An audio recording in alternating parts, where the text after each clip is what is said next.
আসসালামু আলাইকুম। আমরা ফজরের নামাজ পড়ে চলে আসলাম নাটোরের কাফুরিয়া গ্রামের খেজুর বাগানে।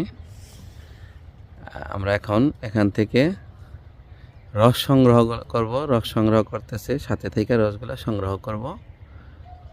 এই এই যে খেজুরের গাছ, এই যে হাঁড়ি, এই হাঁড়িগুলা থেকে রস সংগ্রহ করে আমরা সাথে নিয়ে যেখানে রস তৈরি করে সেখানে দাঁড়িয়ে সামনে থেকে তারপরে গুড় তৈরি করব।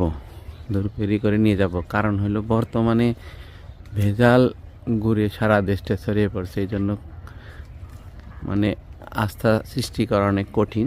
এই জন্য নিজেরা আসছি রস তৈরি করে নিজে হাতে সামনে থেকে নির্ভেজাল রস দিয়ে নির্ভেজাল গুড় তৈরি করতে আমরা চলে আসছি।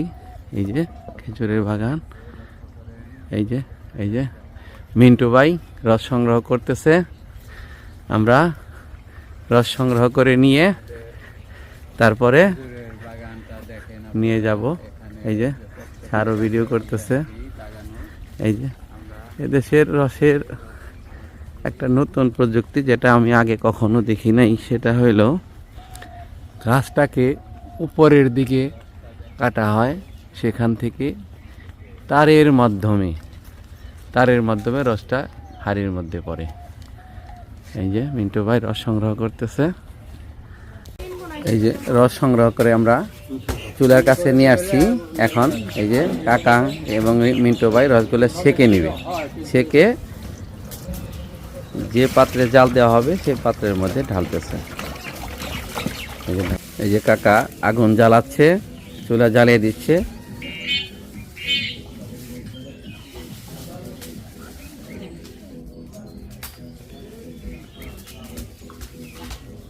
এই তো চুলা জ্বালিয়ে দিচ্ছে। এই রসগুলা প্রায় 1 ঘন্টার মতো জাল করতে হবে। জাল করার পর গুড় তৈরি হয়ে যাবে। জাল হইলে আবার আমরা পুনরায় দেখাবো কিভাবে জাল হওয়ার পর গুড় তৈরি হয়। এই তো রস সংগ্রহ করে জাল দেওয়া শুরু করা দেখাইছিলাম। এখন এই যে জাল দেওয়া প্রায় হয়ে গেছে। আমাদের গুড়ের প্রসেসিং প্রায় শেষের দিকে। এই তো গুড়। এখন এই গুড়টাকে আরেকটু পরে গুড়টাকে প্রসেসিং এর জন্য নামিয়ে ফেলবে। বাস নামিয়ে ফেললেই হয়ে গেছে। এবং প্রসেসিং এখন আমাদের ফজলু স্যার নিজেই গুড়ের বীজ তৈরি করতেছে। এই বীজটা যদি তৈরি করা না হয় দইয়ের মতো হবে না তৈরি। এই গুড় জমবে না। এই গুড় থেকেই গুড়ের বীজ তৈরি হয়। দেখেন কিভাবে তৈরি করতেছে। এভাবে ভালো করে ঘষলে এটা অনেকটা সাদা রং ধারণ করে এবং শক্ত হয়ে যায়। আমারও দেখাই গুড় দেখাই। হ্যাঁ, কারিগর দেখাইবেন না? গুড়ের কারিগর তো কারিগর। দেখাইতে হবে। এটা এটা ছাড়া গুড়ের দানা হয় না, হবে না।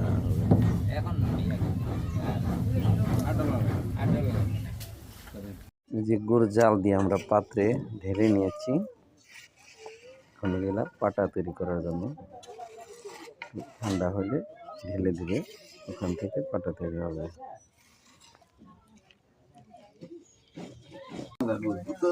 এই তো ফর্মার মধ্যে ঢালা হয়ে গেছে প্রায় পাটা গুলাই। দেখছেন অরিজিনাল গুড়ের কালার, কালচে কালার। উজ্জ্বল কোনো কালার আসে নাই, আসা সম্ভব না। একদম খাঁটি, হাইড্রোস এবং চিনি মুক্ত, সকল কেমিক্যাল মুক্ত। শুধু রস দ্বারা